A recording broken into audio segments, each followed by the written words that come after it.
welcome everyone. So today's webinar for India Week 21 is going to be on climate change, gender and livelihood in the Indian Himalaya. So despite being one of the most sensitive hotspots to global climate change, different Himalayan states in India are witnessing accelerated development projects, new industries, infrastructure, urbanisation and resource extraction. And this evening, we're going to explore the transformation of Himalayan India. So my name is Dr. Alexander Davis, and I'll be chairing today's discussion. I'm a lecturer in international relations at the University of Western Australia, School of Social Sciences, and I'm also head of the Australian Himalaya Research Network and a fellow of the Australia-India Institute. Before we move into our discussion, I just want to acknowledge that I'm speaking to you from Noongar land, and UWA is located on unceded Noongar territory, and the Noongar people remain the custodians of their lands, and I pay my respects to their elders past, present and emerging. Sovereignty was never ceded. Our Australian viewers will be very familiar with that sort of welcome to country statement, but Indigenous displacement and loss of local environmental knowledge that can come with it often hampers efforts at local levels with climate change adaptations, and that's one of the challenges that the region we're interested in today faces. So it's particularly important for our discussion.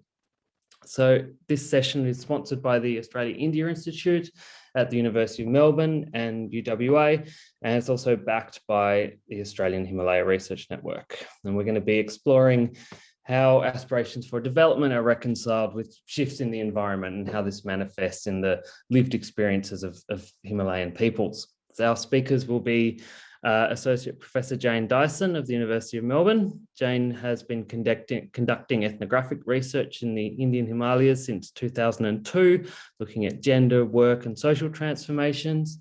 And she's also produced 2 award-winning ethnographic films, Lifelines and Spirit. We also have Dr. Ram Pandit from UWA, who is an environmental and resource economist at the University of Western Australia in our School of Agriculture and Environment, and his research focuses on the causes and consequences of environmental and resource management policies in the region. We also have Roshan Rai of DLR Prerna in Darjeeling, India. Welcome. Roshan is a development practitioner, and he's worked in Darjeeling and Sikkim in Himalayan India since 1996, and he focuses on partnerships with marginal communities with a special interest in participatory governance. It's great to have a practitioner with us as well.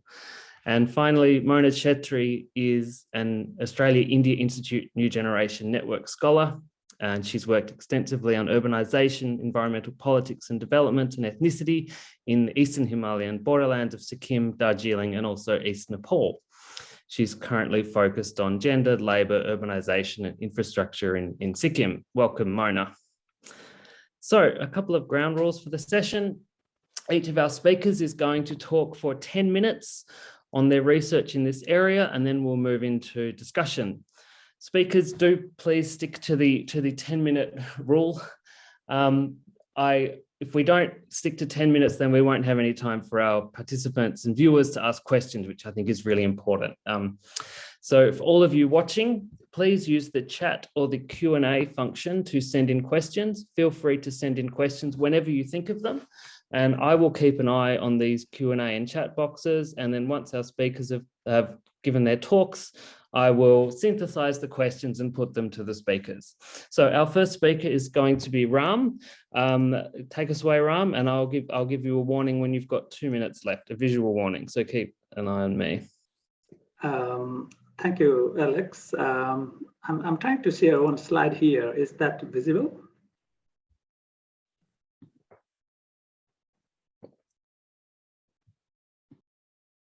Yeah, is that visible? Okay, is the slide on? Yes, you're good, okay, Ram. Thank you.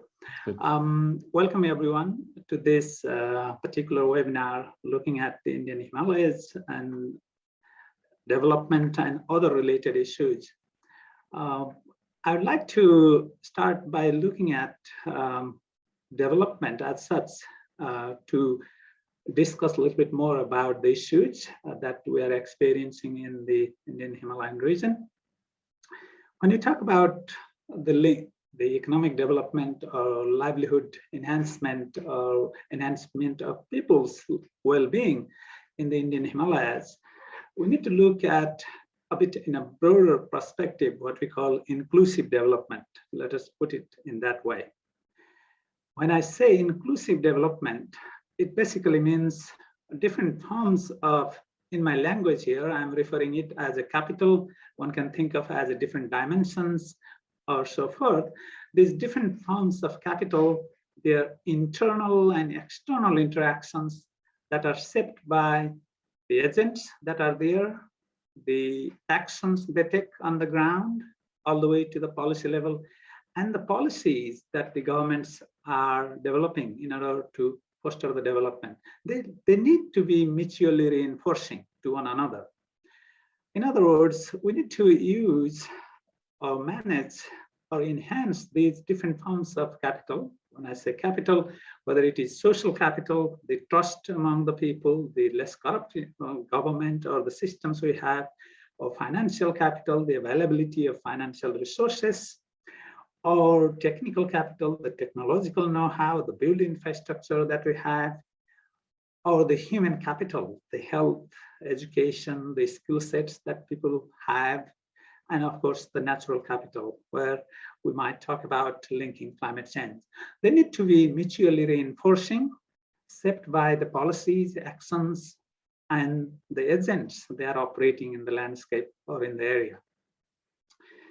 As an example, under this particular framework, what we call the 5K framework of economic development, how can we best use these different capitals in a way to avoid the negative impact of one form of capital on the another, with the aim to maximize, or in some sense, maximize the synergies when we use natural capital. As an example, let's say forest resources. When we use forest resources, we should not be compromising the other forms of capital in the sense that they will degrade or minimize the effect, a positive effect of other capitals.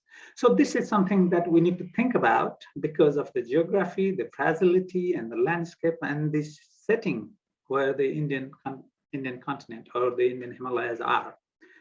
But there has been massive nation, as Alex alluded earlier, that's going on at the moment.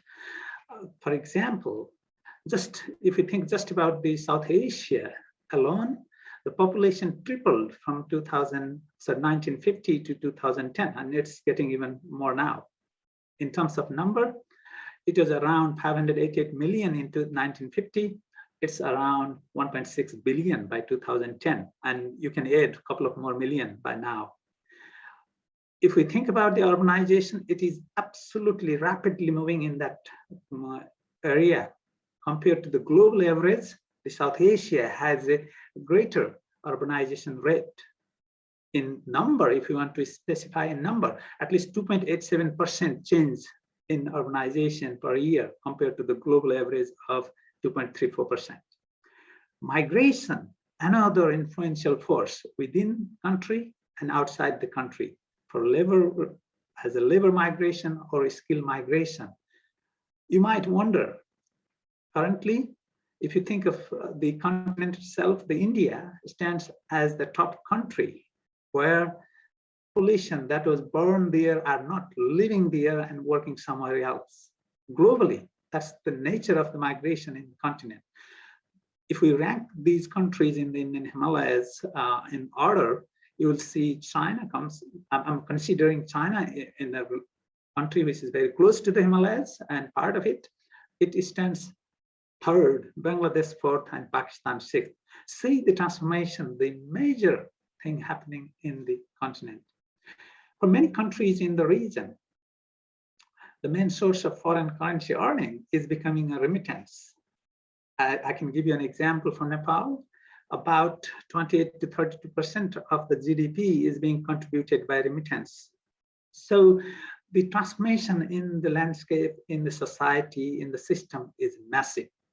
in terms of the landscape, the arable land per capita has almost decreased by about 50% in all the countries in the region. For example, if you think about Bangladesh, it used to be 0.11 hectare per capita in 1980. It is around 0.05 hectare per capita by 2010.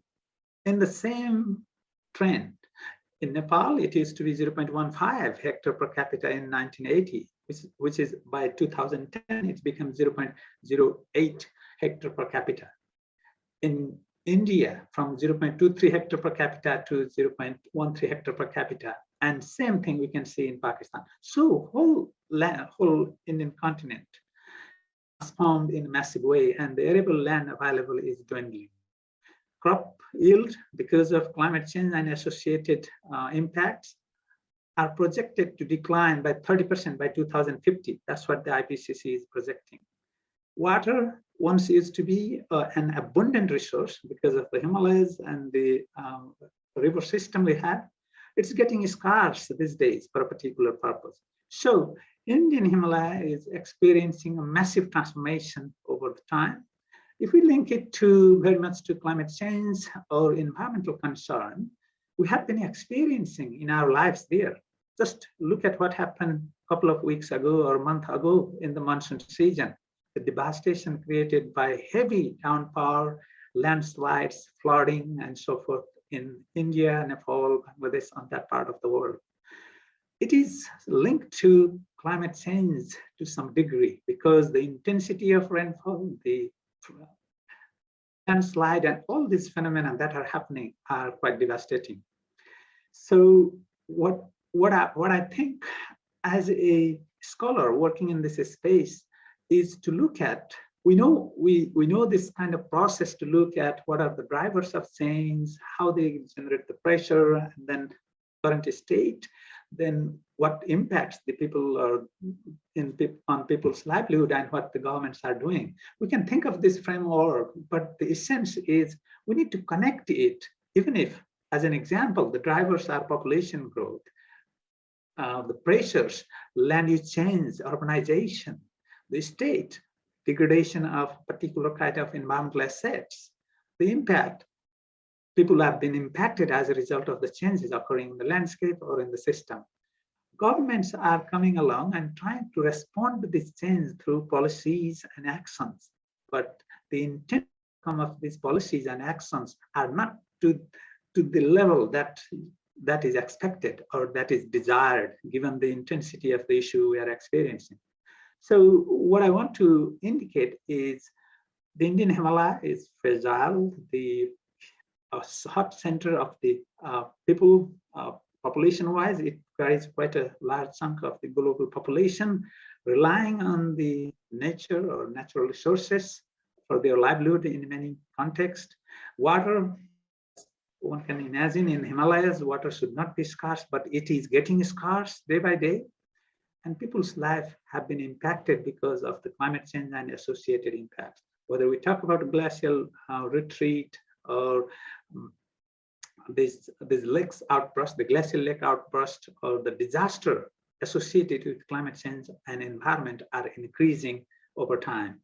Just to give you an example from my own experience, even though from distance, last year and this year, I used to speak with my villagers over there. They experienced a flood in 80 years' time last year. But this year again, they are seeing more or less same intensity of rainfall and flood. So it tells us something about what's happening in the landscape and people's life over there.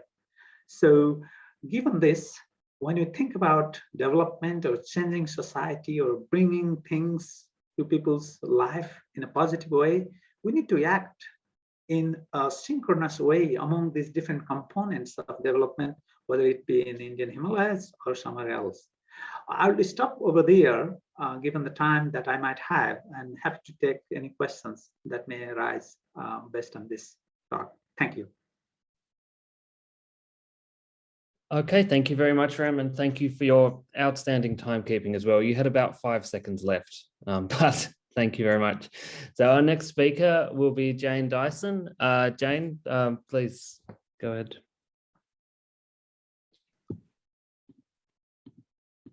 Brilliant, thanks so much. Can you see that? Yeah. Yeah, great, thanks. Okay, thanks so much for inviting me to speak on this really exciting and timely webinar. I'd like to thank Mona for organising it and Alex for chairing. I'd also like to acknowledge that I'm speaking from the unceded lands of the Wurundjeri people of the Kulin Nations, and I pay my respects to their elders past, present and emerging. So I'm going to focus on, in my section on some of the changes that have occurred in a very small region of the Indian Himalayas where I've worked since the early 2000s. So I'm a human geographer. I've conducted extensive ethnographic research in the village of Bemni, which is a pseudonym, which lies in Chamoli district in the Garhwal region of Uttarakhand.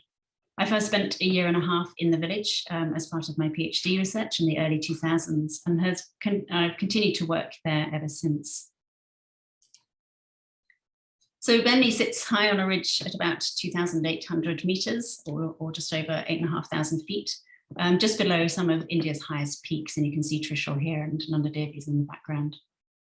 The village economy is based largely on subsistence agro-pastoralism, although as I'll show, that's beginning to shift a little.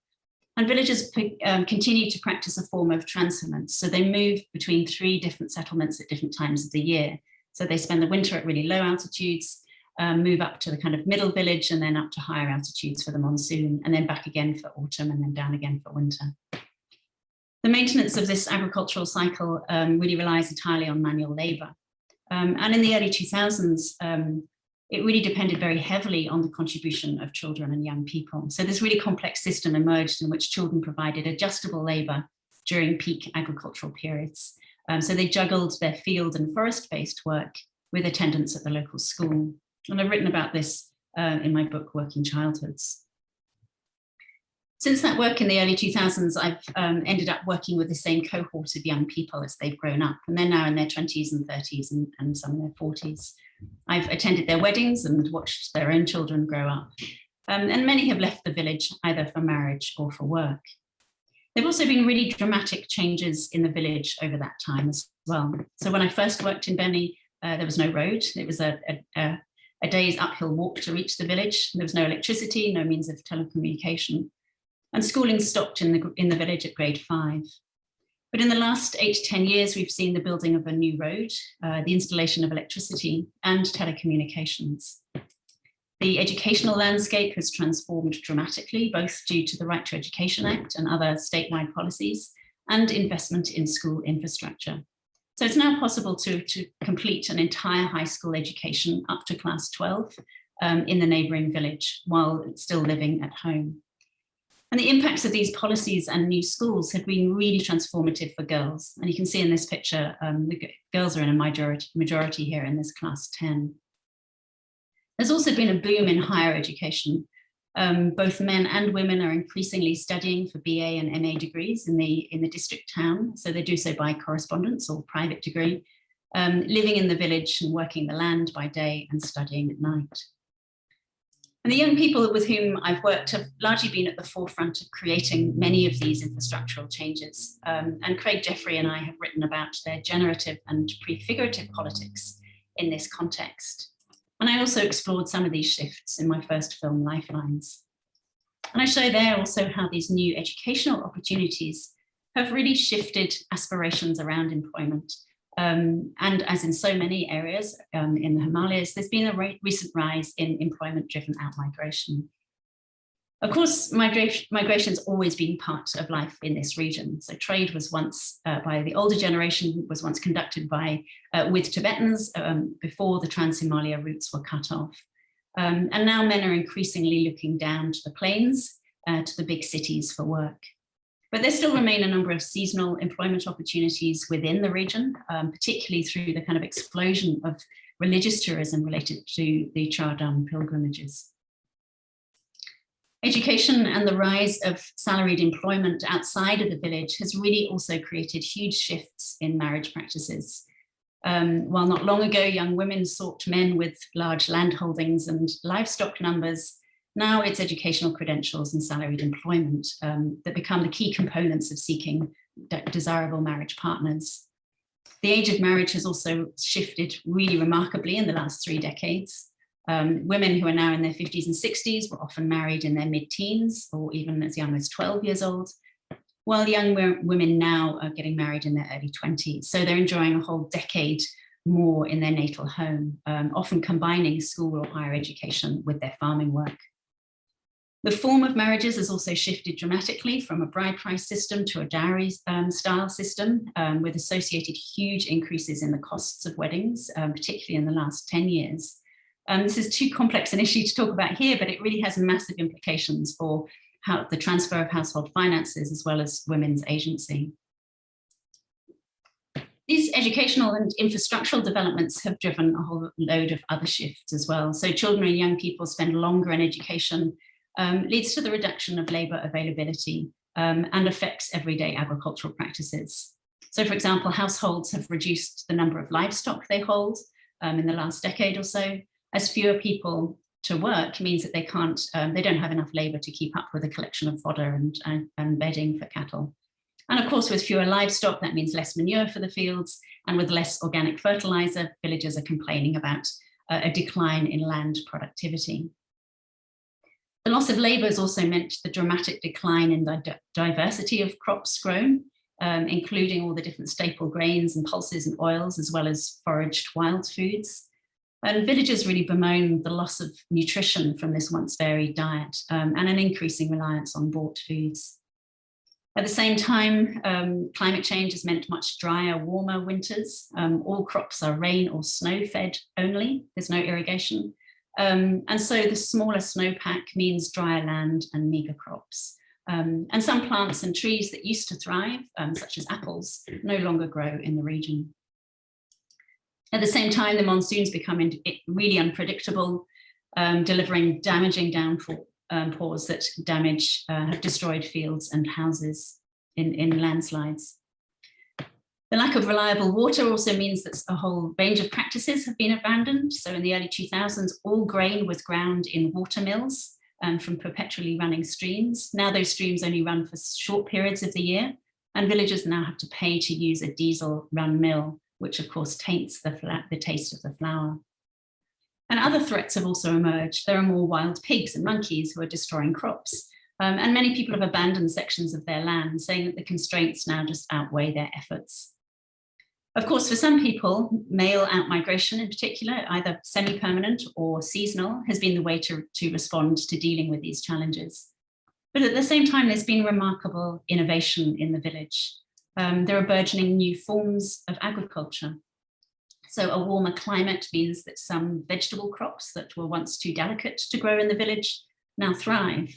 And with the new road, many people have these thriving market gardens selling cabbages and onions in the market town. Some have used government subsidies to buy polytunnels like this one here to grow an even greater variety of marketable vegetables. Others have given over their kind of high altitude potato fields to lucrative but rather risky medicinal plants. What's interesting about some of these forms of new market-based agriculture is that they're run entirely by men, while the vast majority of the labour performed for subsistence agriculture was conducted by women, continues to be conducted by women. And it's somewhat shifted gendered norms around particular forms of work. So the sight of a man carrying a basket load of manure on his back to take to his high altitude medicinal plant fields like this one is still novel enough to warrant comments and jokes from the women. At the same time, a whole range of non-agricultural forms of work have sprung up. So the state has provided new opportunities for manual work in the village, largely through the Manrega daily wage scheme. And others have sought to carve out new professions as electricians, as flour mill operators, as tailors and builders, capitalising on opportunities that electricity might bring. Some of these innovative employment opportunities have also benefited women. Women are now working in shops or as assistant teachers or in primary schools or nursery school teachers, all jobs that would have been unthinkable for women just a decade ago or decade and a half ago.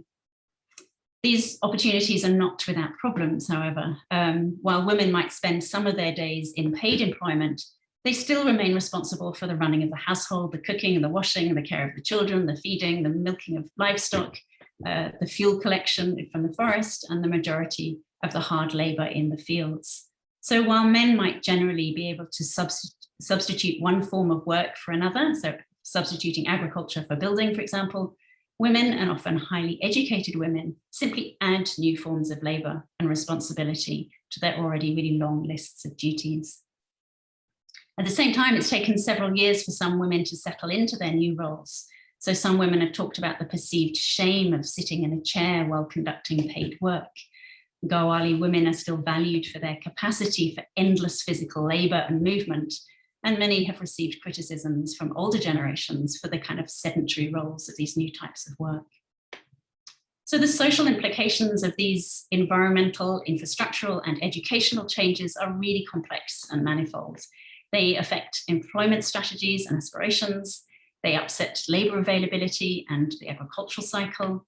They have repercussions for intergenerational relations, and even the ways in which marriages are arranged. And along with these fresh opportunities come a set of new political and cultural questions. And over the last few years, I've often been enrolled in these long deliberations in the village about what might have been lost through these processes and what it might mean to belong physically, socially, and spiritually to a region that's undergoing such rapid change. Cultural practices that define the village and the region. Oh, okay. All right.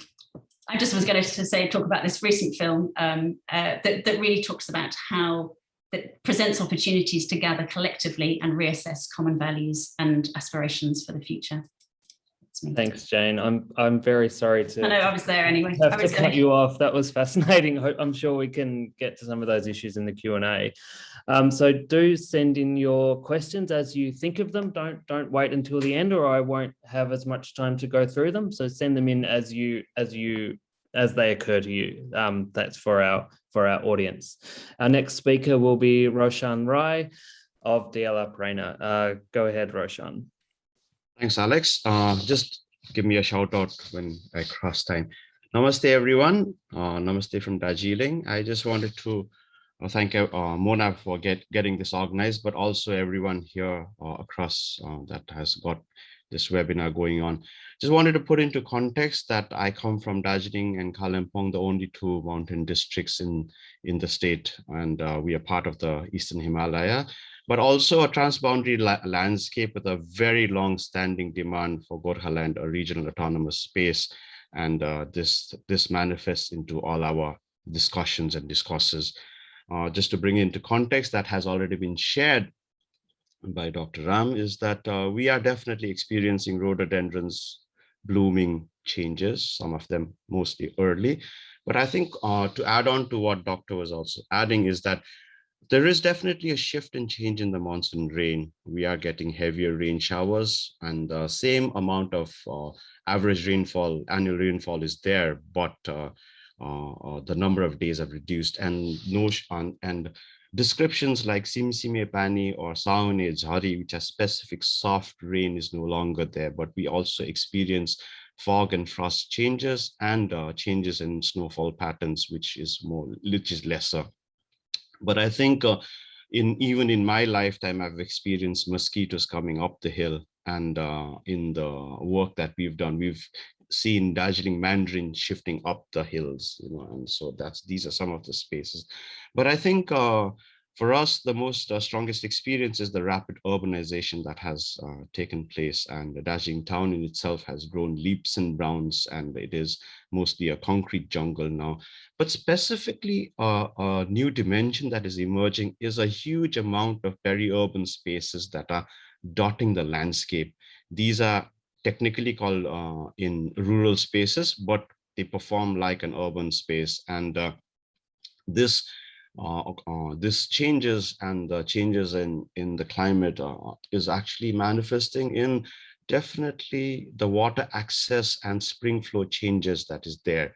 And this spring flow changes has reduced definitely, and also this manifests into the well-being of communities, because then with this reduced water access is greatly further linked with purchasing power. But this process of increased concretization, urbanization, and also changing waste profile and dramatic increase in plastic pollution is now we see urban spaces are dotted with landslides. So this connectivity has to be kind of looked into. And and then I think with increasing urban spaces and urbanization process and this focus on tourism, there is a conflict that arises, a tension between service access for locals and the tourists per se, you know. And to take this forward, I think I know we are talking about dramatic manifestations and transformations that are being seen, but also we are definitely looking at agriculture that has pretty much definitely changed, but also in terms of migration implications, as well as disinterest in terms of the younger generation in agriculture. And for me, I guess the question is then what will we eat, which is as basic as that, you know. And this changing precipitation patterns and spring flows has a definite manifestation for rural communities also in terms of access to water. But then it also in a lot of areas, especially in the pre-monsoon times, collection and getting water takes a lot of people's time, you know. But then it directly manifests into vagaries. The monsoon changes in terms of how it performs and how agriculture productivity is looked at. Uh, in our conversations and our experience, definitely our pest and disease profile has dramatically changed in our region, and then human wildlife conflict has also increased. But I don't think we can so easily say human wildlife conflict vis-a-vis climate change per se. But I guess for me, the question that arises as we move forward is what exactly then is the roadmap for agriculture? How does agriculture adapt to this changing climate? You know, and when we come to Darjeeling, we cannot not talk about Darjeeling tea with the biggest employer, but an industry that hasn't come out of the post-colonial era. It is stuck in the colonial era. But from the agroecological perspective, the notions of four flushes, which are based on seasonality, is now questioned how it manifests. And even in tea, like pest and disease profile has dramatically changed. Or things like Heliopeltis, which is a mosquito, is now feeding on the lower ends of lower altitudes of tea in Darjeeling. But importantly, if tea is such a dramatically presented narrative of women being the backbone of the tea industry, it needs to be looked into the context of the historical aspect of and the present day aspect of what does worker rights mean, what is well-being of the worker, and what is fair and just for the worker. So in a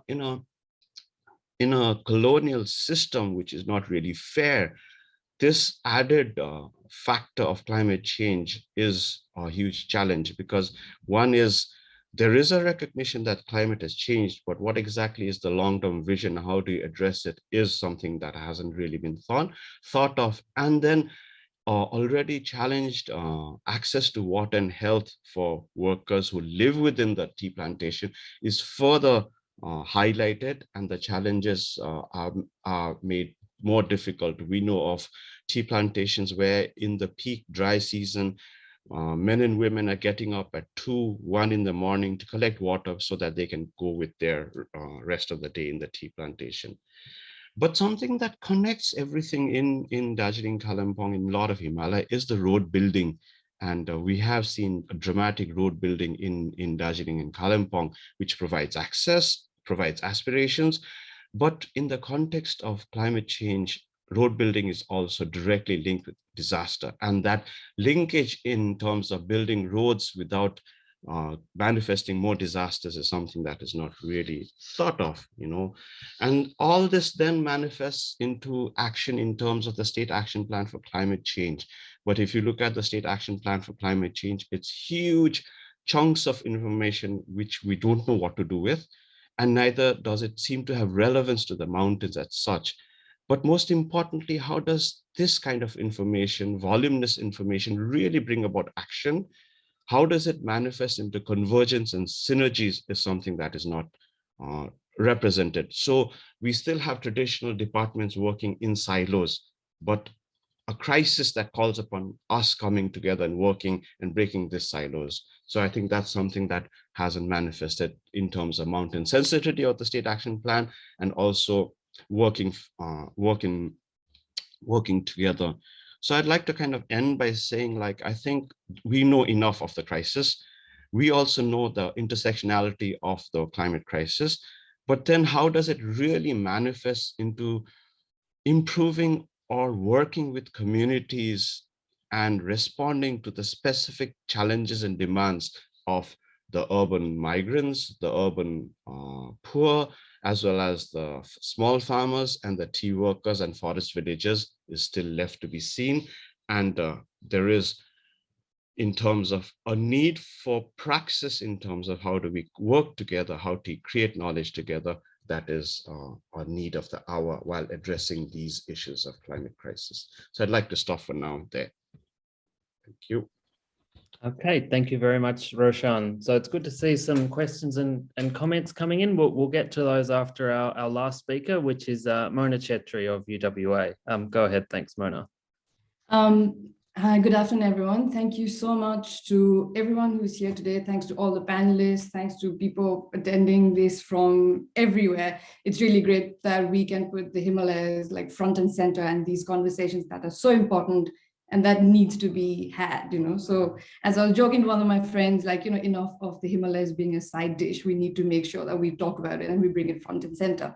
And it's really interesting listening to what everyone was talking about, and what I want to focus on today is probably less on the sort of the climate, the environment aspect, but actually looking at what the other thing that's going on simultaneously, right? So in a sense, looking at the development aspect, right? So looking at the rapid industrialization that is going on simultaneous to these things that the panelists have been talking about. And just like commenting on what Roshan that talked about, like mosquitoes, I had never seen, like, you know, like I'm from Sikkim and we now have monkeys. And growing up, you know, we'd never seen monkeys, right? So it just shows that the temperature is changing and it's just creating all sorts of different sorts of like a human wildlife conflict. But these are really interesting things that we are seeing that are changing in our lifetimes, right? But what I want to talk about is the transformation in terms of what is known as development, right? And this is being brought on, I think that there are two separate sort of factors that are leading to this change. One is, of course, as the panelists before me have talked about, how people, how agricultural patterns are changing, but there's also a change in the aspirations, right? So there's a change in the aspiration of especially the younger and the mobile generation. And through my research, I've been trying to look at what development looks like on the ground and what does it mean to people, and especially for the younger generation, right? And so what I've seen is through my research is there's the emergence of a very feminized sort of labor landscape, and I want to focus on that, right? So it may not be like a direct link to climate change and environmental changes, but as what Roshan Rai was saying, we've got to find different ways in which we can link. We know what is going on, but we need to find better ways of linking the rural and the urban lives together. And what we can see is that over the years, there's been an incremental transformation from in the Himalayas, especially, and I can only speak very confidently of the Eastern Himalayas, is a transformation from agriculture to manufacturing and services sector. And these changes have been brought on rapidly by the state and the central government. So the incursion of private capital has been courted by both the central government and the state governments. And so what we see is that we have a lot of small and medium-sized industries, especially in Sikkim. And this is like it's created employment opportunities, usually as wage laborers. And the second is because of the relative infrastructural and technological advancements. So we have better road, we have better internet connections. We can see that there is a change in consumer power and consumption patterns, right?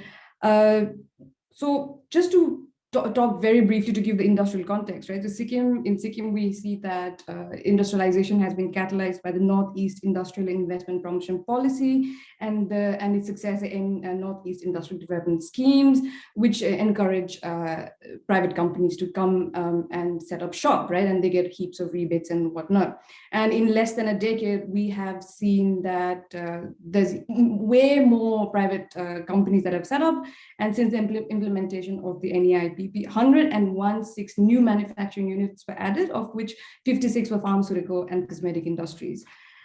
And on the other hand, we also see that, because now we have better access to, we have better roads, better access to technology, and suddenly there's also change in the consumption power of the people. There's access to like lots more products, right? In the region. I remember a time when the highlight of our lives would be when we could go to Hong Kong market in Siliguri for our shopping. But now, it's possible to get anything and everything, right? So along with, especially for cheap Chinese goods, so along with fast consumer, especially fast fashion, we're also seeing the boom in restaurants, lounges, coffee shops, etc. And this has also got to do with tourism, the influx of tourism, which is one of the most important sources of revenue for the region, in the region. So what we can see is that there are more shops that are opening up, there are more employment opportunities, especially in the manufacturing and in the services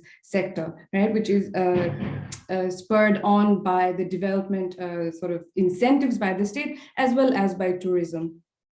And what this has done is that it also then means that there is change in the landscape. So as Roshan Rai also mentioned, that there is an increased urbanization. There's change and there's a lot of pressure on the natural resources already. And the interesting thing is that this informal economy of both manufacturing and the services and the retail sector actually thrives on the rapidly growing supply of cheap female labor. Although I'd like to point out here that women in the Eastern Himalayas, women have always been very visible in public spaces and as a part of the labor market. But what we're seeing here is this exponential growth, a sudden explosion of visibility of women in the public space. And it was one of the reasons also actually that led to my own research. It's suddenly there are women, especially young women, everywhere in these public facing roles. So for instance, in pharmaceutical factories, younger women are employed usually as daily wage labor to work in the assembly line, not because working on the assembly line and in the factory actually requires some special skills, but it's because of the supposed sociocultural features that they are more docile, can be easily managed, can be easily disciplined. And the same in the services sector is that women are hired for their sort of physical attributes rather than anything else. Because more often than not, not much is required of them in terms of their sort of skills, rather than the employees just want them to be punctual, reliable, and very docile. But what is happening is that this also means that the fact that there's a reliance on just the physical attributes or very sort of ascriptive rather than ascribed attributes means that there is an influx of people, influx of young women who are moving out of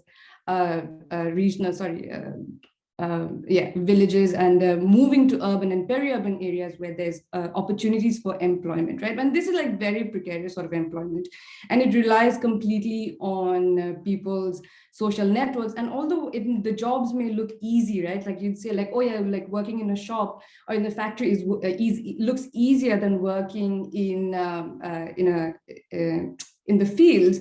Getting these jobs, maintaining these jobs relies so much on personal relationships and on your social capital, right? And then this leaves spaces for exploitation. And migration is, again, as Jane was saying, it's not a new thing, but this is you see a lot of younger women moving from regional villages to urban areas. And this is completely a new sort of a thing that's going on right now. And, so this just links to the questions of environment, and just going back and very quickly concluding my talk. How do we then, so when I was talking to all these young women, we never talked about the environment or climate change as such. But of course, it does affect their lives just as it affects ours. But then, there seems to be sort of a gap in sort of a conversation as to where do we talk about the environment, where do we bring it in? And I think as researchers, maybe this is the space where we can maybe draw newer linkages and look at urban and rural connections from the perspective of climate change. So this was just a short capsule, and I'm happy to take any questions. Thank you. Okay, thank you very much to all the speakers. We have got a lot of questions coming in on the chat and on the Q&A as well. So I'd urge all of our panelists to flick through those and see if there's any that you'd like, any people specific questions that you'd like to weave into your response. But I will try and ask one question to everyone that is going to be relatively broad. So think about which of your questioners you'd like to address within that question. So we've heard about increased infrastructure developments, a little bit about sort of geopolitical competition, the massive effect of urbanisation. Sorry, that was my timer going off for Mona's talk. And some really quite profound transformations that are happening. So a lot of the questions that we've got from our attendees are about how can this be managed? How can these challenges be addressed? So I'm going to start, my first question, it's going to paraphrase a question from Haratima. Do you have any thoughts on what might be the key barriers to successful implementation of policies that might ameliorate the kinds of climactic shifts that you're in the regions that you're looking at? Would anyone like to address that question first?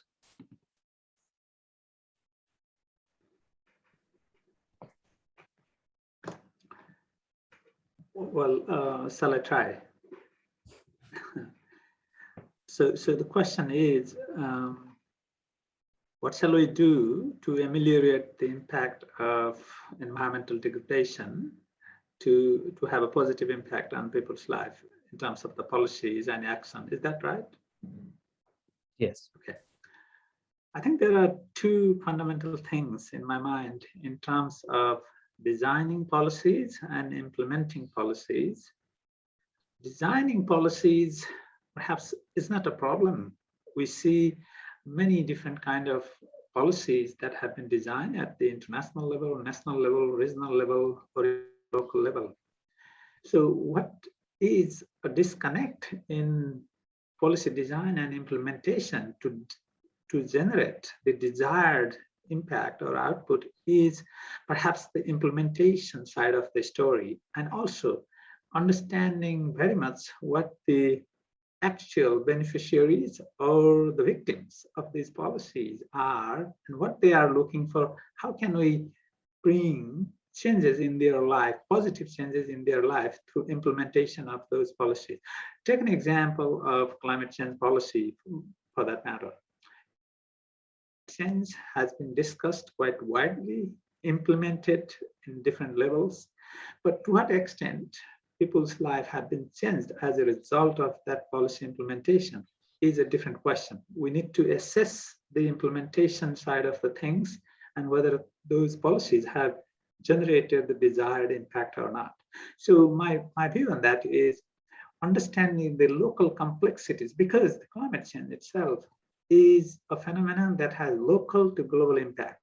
So how do you design a policy that will generate local benefits while contributing to a certain degree? The global benefit is important, and more so in the implementation context.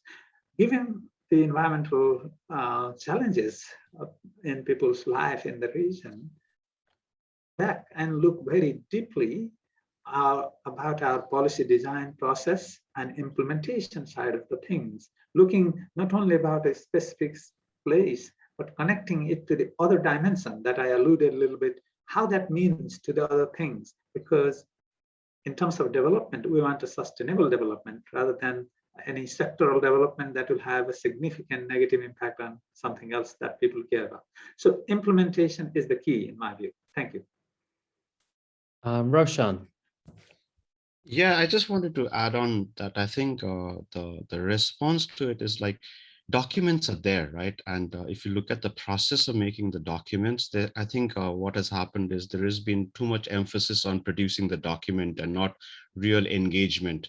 And so for me, we are a plethora of of policies, national, mission for the Himalayas, and then your state action plans and this and that. But if you go to even to the various departments, people actually do not know how the policies were made. So I think inclusion is important, even though we are using a broad stroke reference of the Himalaya, like microclimate changes are so dramatic and important, and the socio-ecological differences are there, and so the diversity, I think for me, inclusion and process in making these policies are critical, and it should it's been predominantly left to so-called a few science-based experts to take this forward. And I think that's a huge challenge. The issues of society is just does not reflect, and then also it becomes a technical paper where implementers or policy implementers or departments are just clueless. One is they haven't even heard that there is a plan like that, and secondly, they were never involved. And then it is also not taken forward in the way that it should be in terms of the urgency of it. So it just becomes this voluminous document that very few people read,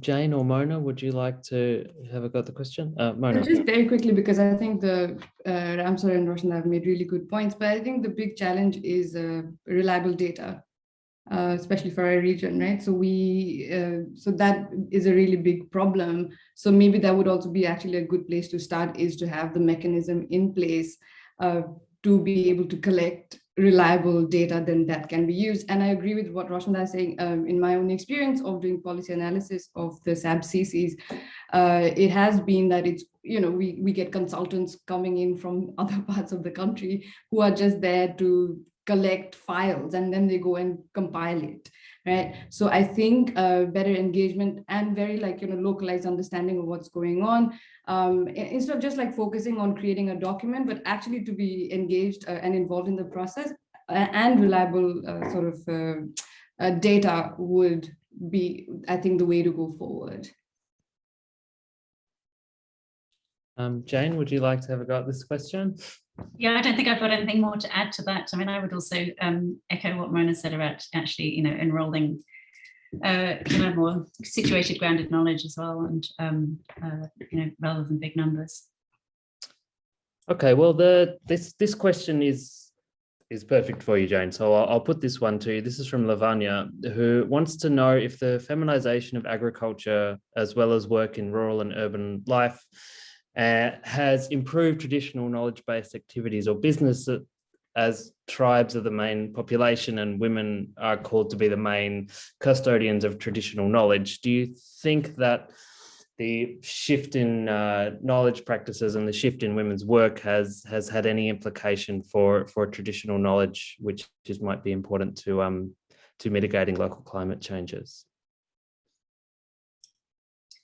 Yeah, I mean, I think here just talking about the feminization of agriculture, whereas in Garhwal, the agriculture has always been feminized. It's always been, the vast majority of the manual labor has always been conducted by women. Men have historically been absent, on trading with goat herds and the very small parts of agricultural practice that have been carried out by men. So yes, lots of the knowledge lies in women.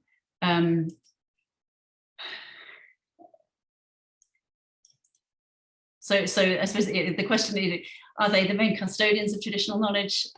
Some forms of it, yes, but of course there are traditional knowledge is always it's different for men and women. Certainly my early PhD work was also about trying to highlight the role of children and young people in managing and using natural resources, and therefore having different forms of knowledge as well.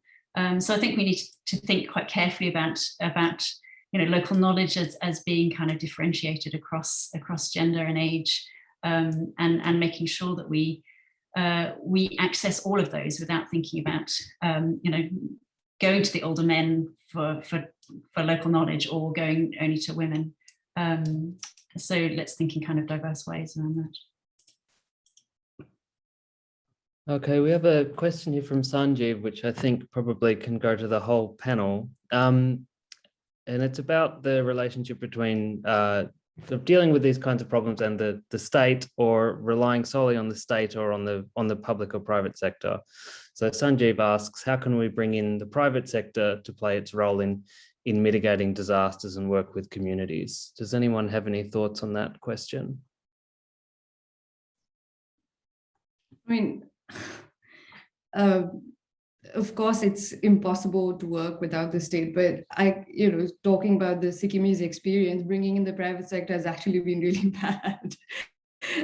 We have pharmaceutical factories, we have hydropower projects that are all run by private companies. So, and it's not been the best for the environment or the local communities, right? So I'm not sure, but I'm sure there must be a way in which the public and private sector could work together in harmony. But I mean, the experience in Sikkim, I'm not sure how this would work in a way that actually puts the environment and local communities first. I guess across the mountain states, like, private sector is an extractive sector per se, and so I know there is this huge constant debate about, oh, the private sector must be involved. Definitely a key stakeholder, but I'm also not very sure, especially because it's so pertinent. The question is about disaster. So I'm not very sure, how an extractive private sector, infrastructure space, will reduce disaster, so must be, should be, but yeah. So that's where I think sometimes there is too much emphasis on reducing the role of the state. I think here it actually calls on the role of the state even more strong, or maybe the nexus between the state and the private sector also needs to be re-examined if you look at infrastructure processes that are being taken forward. Can I just to add something on that? I think if the question is about direct involvement of private sector in reducing disaster risk, it should be framed in terms of the risk created by the engagement of private sector in whether it is industry or environmental degradation or whatever. I think that's how the connection is. But at the top level, just bringing private sector to reduce disaster risk is difficult. I agree. It's much more on government or state side, because what is the benefit of private sector? That's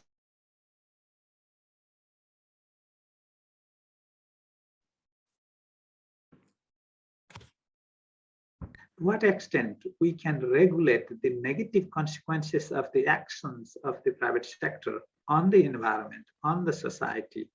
How do we regulate that? How do we manage that is fundamentally important. And I think the experiences is that not able to regulate that in the way it should be. And we are seeing much more negative consequences of these development intervention, including creation of some sort of disaster in that respect. So I'm not sure whether I accurately answered the question, but that's how I think. Regulating it, managing it, the process, the engagement, thinking about the unintended, even intended, unintended consequences of their action is fundamentally important if we think about managing the environment in a broad sense. Okay, yes, Jane. So it might also just be worth thinking about the private sector at all sorts of different scales. And I totally agree with kind of, large scale dam projects and, the really kind of nefarious actions of those. But I mean, you're seeing a kind of the private sector acting at all sorts of different levels. So from a kind of shadow education sector where, local primary schools are basically being propped up by locally funded teaching assistants, funded by villagers themselves, because the government funded teachers are not turning up, or, there aren't enough of them there's, maybe one teacher for a school of 120. So, or, private sector, small schools popping up because to try and stem the outflow, the out migration of people who are now not just thinking about migrating out for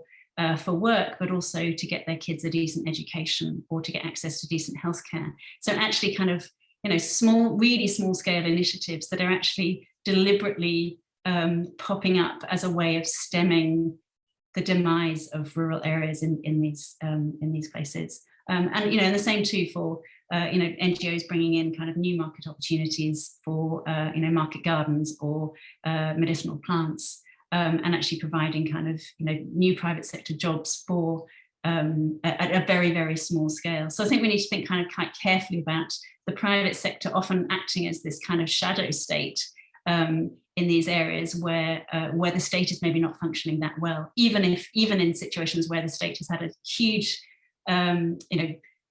massive infrastructure building, so new schools, new roads, new whatever, may not actually be functioning without the input of private sector money as well. So I do think we need to think carefully about different scales of how the private sector functions.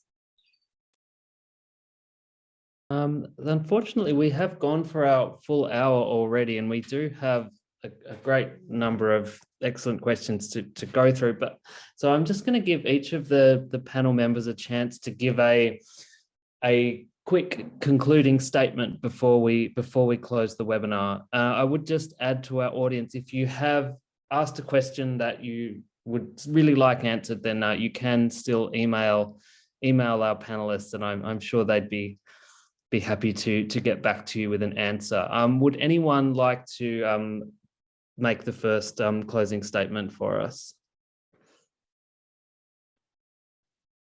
Well, let me go first then, because I have been seeing a particular question in the chat about how do we bring this regional cooperation to address this sort of problem, the environmental.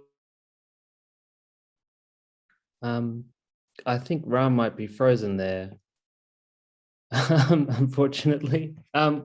Would anyone else like to make a quick closing statement before we move on? The internet is really bad at UW right now, so maybe that's the thing. So very quickly, just the state of things, right? But anyway, yeah, just to quickly close, thank you everyone for being here. And I think what we've talked about and what everyone's presented really shows about the different kinds of transitions, right? Like even in so it's not just about the environmental transition, but just looking at the questions that people have raised, it's also a concern around our tradition. It's also a concern around culture and how these things are still completely tied up to our natural environment and cultural practices, et cetera, et cetera. And so the Himalayas, it seems like it's in a state of transformation and transition, not just in terms of environment, not just in terms of tradition, but also in terms of our livelihoods and what we do and who we are as people. So I think it's a really exciting phase. And I think this is like really great for us as researchers, right? Like to be out there and to be able to sort of map these things. So I think this is a really exciting phase, and I'm just going to leave it at that. Thank you so much. And thanks to you, Alex, for being a wonderful chair. Thank you very much, Mona. Roshan, would you like to give your closing thoughts? I might not be so enthusiastic as Mona, so that's why I thought I'd go after that. Like, I think there are times in academia, everything is interesting, exciting, and I think it also touches on people's lives. So I think there is a huge need to respond to the emergency that is there. And I think most importantly, like to break silos. Everyone is talking about it, but within their own spaces. And I think we need to kind of, it's not just about transboundary regional cooperation, but within our own smaller localities to kind of merge those things together. For example, there was a question on waste, saying waste cannot be just left to the waste managers alone in the Himalaya. All of us must take responsibility, including the companies that produce the waste, So I think, yeah, synergies and convergence and sharing of knowledge, I think is the call. Ram, you were a victim of UWA's slightly iffy Wi-Fi. Would you like to finish your closing statement, and then we'll move on to Jane? Thank you. Yes, apology. What happened? I don't know. I was about to say that when we want to establish a regional cooperation or transboundary cooperation to address environmental challenges, I think the fundamental thing why they fail is how do we set up the expectations early on? When we set up something, we need to have a thorough discussion in terms of what we are expecting out of that cooperation. If not, then our imagination or our thinking might be different from what actually happened. So I guess having a very open dialogue or open understanding about our expectation, what we are trying to achieve and how should be in the front and center. That is one. The second is already there are regional cooperation bodies out there. For example, SHARC, to look at the South Asian countries, there might be other form of regional cooperations. They are not functioning as they should be in terms of addressing environmental challenges. And that has to do with the political reason, I believe. So, which is a very awkward position if the political reasoning is affecting environmental improvement, which has bearing on people's life. It's a challenging one. So I guess on that one, well, how do we convince lobbying from stakeholder at the local group to the whatever the level of group, we need to lobby in order to have a positive sort of change in the mind of politicians to bring these environmental improvement projects. So activating already existing mechanisms and thinking from more from expectation level and aligning with it. And that's how I would think. Thank you. Thank you. There's a lot of attempts to create transboundary cooperation, but they quite often seem to just be led by state actors and not necessarily that closely engaging with the local communities that we've been talking about here. Jane, would you like to make a closing statement, and then we'll wrap up?